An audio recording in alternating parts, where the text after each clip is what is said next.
So it seems like a electrical charge has the ability to structure water as Right. well. And what that would be is negative charge. And my understanding is that the earth, I mean, we all do like, for anyone who does grounding, like barefoot outside, you're connecting to the earth, which is negatively charged, and you're passing positive ions, I guess, to the earth, and that helps you sort of discharge any sort of buildup in your body, which also makes me think about water as well, having those negative charges and a similar kind of effect. But if the earth is negatively charged, then just similar to how I would bond a footer, to like a foundation of a home, or bond any sort of pool equipment or metal things around a pool, in order to, or you would ground, the wiring in your home. In my mind went to, man, we probably should not be using, even aside from the plastic, like from a contaminant or toxic perspective, to like water absorption of some of those microplastics and things like that, and forever chemicals. Even if we ignore that, it seems like the plastic piping is probably not the optimal tube type for water structuring. In my mind, it would be a conductive metal piping, like copper, for example, and then we would wrap a grounding wire around the metal piping at intervals of, I don't know, we'd have to test. But then if we grounded that copper piping, then you would negative. You would create sort of a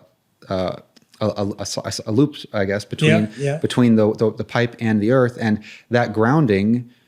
It seems at least it's one step in the right direction to creating a good environment for structured water. Maybe it's not created in the pipe, but at least it's more likely to be maintained in a plumbing system like that.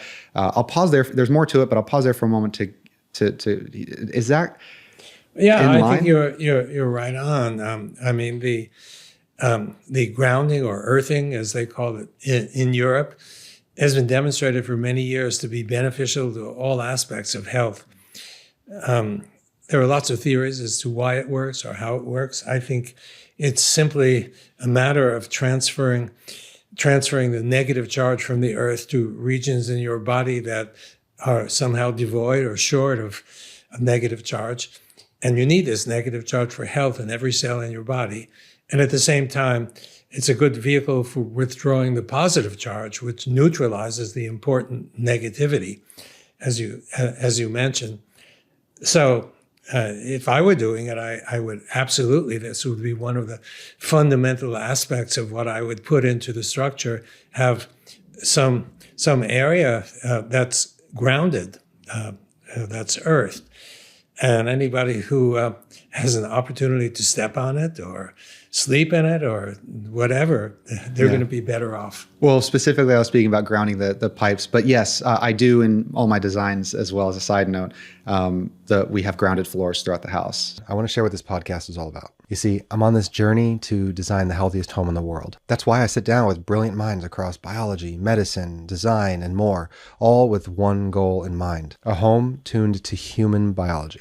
This is where I brainstorm, where we explore what it really means to create a home that heals. If that sounds like something you care about, hit subscribe, and let's see where this goes.